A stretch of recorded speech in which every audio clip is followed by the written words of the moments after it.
Hiya, I'm Aniela Zielinski and I'm a piano teacher based in Swindon, Wiltshire. I've been teaching for over 17 years now, both one-to-one and also as a secondary school head of music. And in this video I want to share with you my top 5 tips for establishing a really good piano practice routine at home. So the first thing I want to talk to you about today is your practice space. Your practice space is really, really important. Here's what I mean about practice space. Number one, your piano or keyboard will ideally be permanently set up in one place in your house.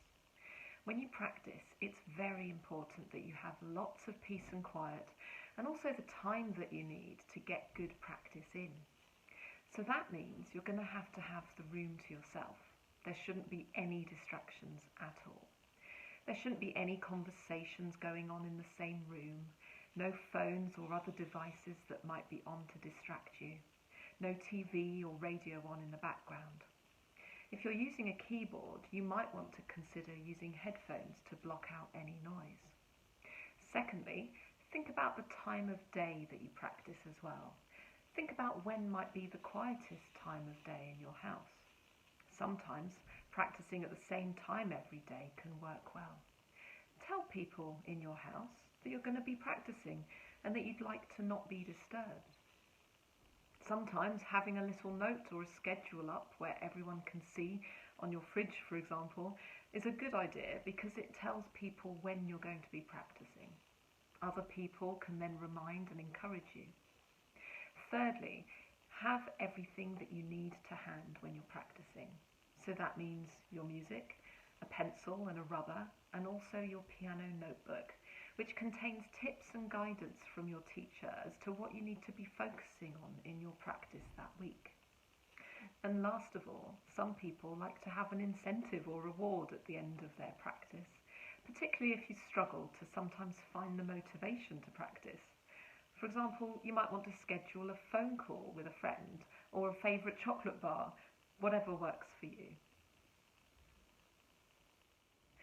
So the next thing I want to talk to you about is your posture. Good posture is absolutely crucial to playing the piano well. You can't have one without the other. So first of all, think about how you sit at the piano. What are you sitting on? Are you on a stool, a chair, on the floor, or sitting on a bed? Ideally, you should have a piano stool that's adjustable in height. Sitting on a piano stool means that you're not going to be leaning back against anything, and it's going to encourage you to sit with a nice straight back. You need to be sat poised on the front half of your stool at enough distance away from the piano so that you can have both feet flat on the floor in front of you, with your legs at 90 degrees. If you can't quite reach the floor, then you can put a book or a small box under your feet. This will help to ensure that you're still able to feel grounded and stable when you sit at the piano. The angle and height of your arms is really important too. When you're sat at the piano, you need to make sure your forearms are roughly parallel to the floor. What I sometimes see in my online lessons is that people are sat a little bit too low, which means they're actually kind of reaching up to the piano like this. Now, you're not going to be able to develop very good technique that way. Similarly, if you're sat too high, then you'll be sort of reaching down to the piano, and that's not great either. So what you want is to have your forearms roughly parallel to the floor. The other important thing to talk about, of course, is your finger shape. Now, you need to play with rounded, not flat fingers in order to develop agility, control and speed. So imagine that you're holding a tennis ball or an apple in your hand and that your fingers are rounded around it. That's how your fingers should be on the piano. So no flat fingers, and certainly don't dangle your thumb like this off the piano. All of your finger joints need to be active and engaged so that essentially you're ready for anything. You can always spot people who have been learning off YouTube because they've got flat fingers. Okay, so next I want to talk to you about tension. We don't often realise how physically tense we actually are, and this can really affect not only how we hold ourselves at the piano, but also how we play and the sound that we're able to produce. So what can we do?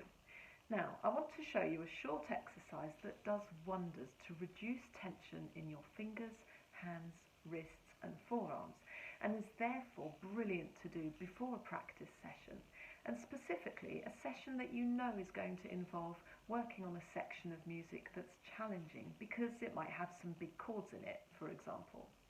It's called the shaky hand thing. It's a little bit silly and might look a bit weird, and yes, I made it up myself, but you know what? I use it with all my students and it works. Before I show you, and before you try it, I just need to say that I am not medically qualified, so please do not do this if it's likely to cause any discomfort or pain. Okay, so we're going to start actually by just measuring our finger span. So here goes. I'm stretching as far as I can, and I can basically reach a tenth, but it's quite hard for me to play that without playing any of the other keys around it. So I want you to measure your finger span now and try to remember what that feels like and how far your reach is, because we'll be measuring it again afterwards to see the difference. So here goes. Let's do the shaky hand thing, if you can copy what I do. Okay, here we go. So you're going to start by shaking. Shake your hands side to side from the wrist. Let all that tension out. Brilliant, well done. Okay, we're now going to go up and down like this. So yes, I know it looks silly, I know it feels a bit weird. Promise you, this is going to do wonders. And then side to side again. Ah, doesn't that feel better already? Right then, you ready? We're going to clench. Clench your fists really, really tight. Clench them as tightly as you possibly can. And then stretch. Stretch your fingers out as far as you possibly can, giving your fingers a little wiggle as well, because actually it stretches the sides of your fingers. I figured that one out recently. And then clench once more. Clench so super tight that you can feel your fingernails digging into your hands. And then we're going to shake. Shake again, shaking out all of that tension from the wrist.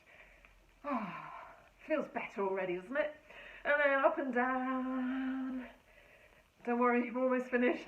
And then side to side again. Oh, amazing. Well done. And slowing down, coming to a stop. Brilliant. Well done. Okay, so now do this. Are your fingers tingling? Because they should be. And that means that you've got all the circulation going and you've woken up your muscles, joints, ligaments and tendons. And that's a really good thing for us piano players. Right, now it's time to measure your finger span once more. So before the exercise, I was able to reach pretty much a tenth, so C to the second E above that, but it wasn't comfortable. And now I can reach that. So it just shows how much tension we hold in our body. And so my advice to you would be to try this exercise or something similar before your practice and see what a difference it can make to you and your playing. One of the best ways to warm up is to play some scales. As many of you will know, scales are one of the requirements if you're doing grade exams, and they are brilliant because they not only help to support the development of good piano technique, but they also give you a great understanding of the names of the notes and also key signatures. I'm going to show you how to play a basic scale now. The scale is called C major. I'll show you the right hand first, and then the left, and then I'll show you hands together.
comfortable with playing this scale hands separately, you can try it hands together, which will look like this.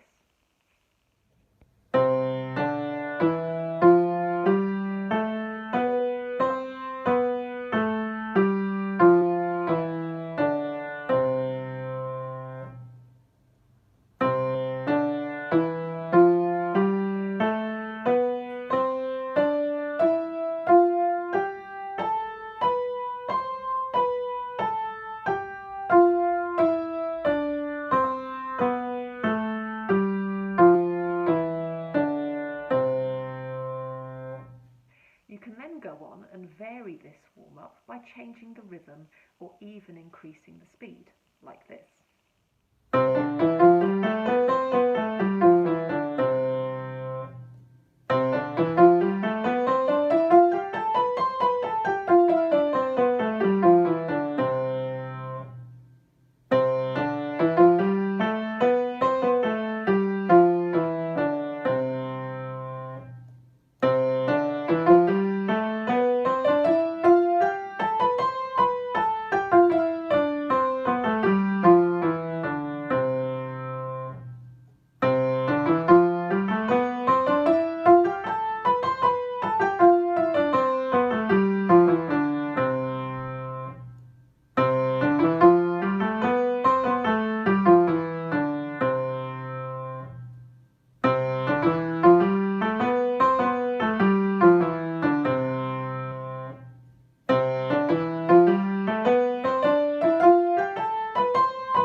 Now I want to share with you one of my all-time favourite strategies for effective piano practice, which works for any age, any ability, and any style of music. It works like this. You need to break your piece down into what I call small, manageable chunks, or sections. Identify which section is the most challenging for you. This is the best place to start as you're tackling the problem head-on. It could be a phrase, a bar, or even just a few notes. Make sure you identify whether it's the right or the left hand. Then I want you to draw a circle around this section in pencil. Try to analyse what is it exactly about this section that's problematic for you.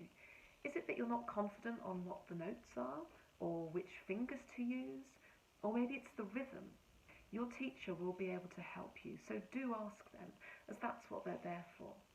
Make sure you annotate your music in a way that's helpful to you. When you're ready, play through the tricky section very, very slowly and at least 3 times. Really take your time on this. There's no rush. Really notice how it feels when you play it correctly. Then try playing it from the bar before so that you have a little run up to it. Then carry on adding more notes or bars to it, so you play it in the context of the rest of the line and gradually work up to playing the piece all the way through. It really is worthwhile practicing in this mindful and focused way, as it does wonders to iron out any niggly bits in your playing. I always say to my students that it's better to play something very slowly and accurately than too fast and all over the place. Okay, so to show you how this strategy can work in practice, I've chosen this piece from the Grade 2 Piano Syllabus 2019 to 2020. It's called Musette in D, and it's a really nice piece, quite well known. I'm going to play for you the first 8 bars, and then I'm going to talk to you about what is the most challenging aspect of these 8 bars for most piano players and ways around it. Okay, here goes.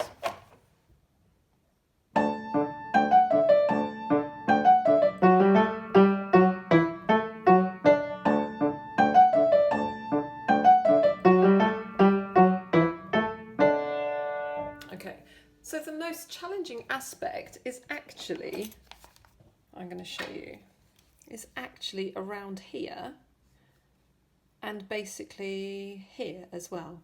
And that's it. The rest of it looks quite complicated, but actually it's quite straightforward. So what's challenging about these two little areas are the hand jumps. You probably noticed my hands jumping from quite far apart on the piano to quite close together. So to really narrow this down, we can analyse this as being essentially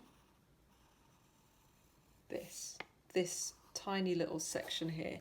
So we've got one note in the right hand and then these two here. Now, because it's to do with a major hand position shift, I'm also going to write the word shift. So anything that you write in your music, it's there to help you. Right, the other place where the hand position shift was here. So I'm just drawing like a square around that bit there, and also the word shift. Now, just having a think about anything else you might want to write in the music to help you. You might want to write down the names of these two notes, which incidentally are the same. They're both F sharps. Okay, and then you might want to write them here as well, F sharps. And so what I would suggest next is to simply practice shifting from this original hand position to this hand position. Okay, so original position to the next position. So I'll show you what that's going to look like. Okay, so here's the original hand position, hands quite far apart. My little fingers are as follows. My left little finger is on the second D below middle C, and my right little finger is on the second A above middle C. Okay, so it's this position.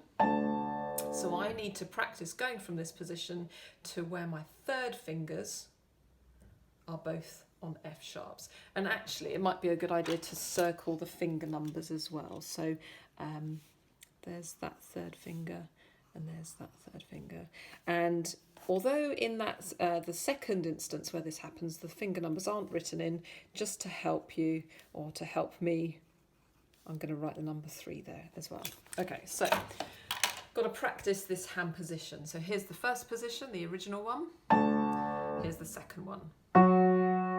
Okay, so what I would suggest is practicing literally going back and forth between those two. And that is the most challenging thing. Once you've cracked this hand position change, the rest is easy. So you go back and forth, faster and faster, until you feel really comfortable with that.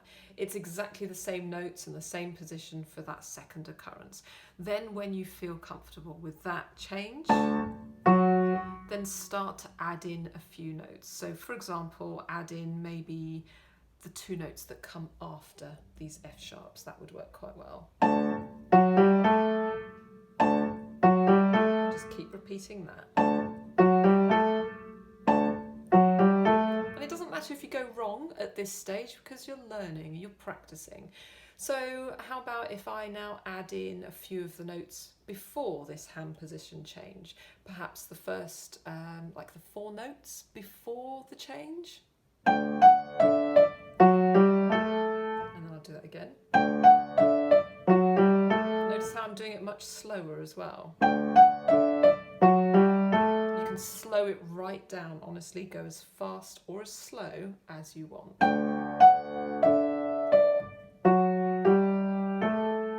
Okay, and then gradually add on a few more notes. So here's the bar before. And again. And then gradually speed up. Until you can play it without any hesitations and it flows really nicely and smoothly. So hopefully that last video has shown you that actually it's really important to make sure that your practice is effective and meaningful. What I mean by that is don't just play your pieces through from beginning to end, and then call it a day. That's not really effective practice, and actually you'll find you soon get bored because you'll progress so much slower that way. So when you practice, you do need to be really honest with yourself and ask yourself, what are those tricky sections? Tackle them head on and follow a specific strategy, like the one I've shown you, to improve on them. Together with following your teacher's advice and guidance, I promise you, you'll progress a lot quicker and you'll be well on your way to achieving your goals in no time. I hope this video tutorial has been helpful to you.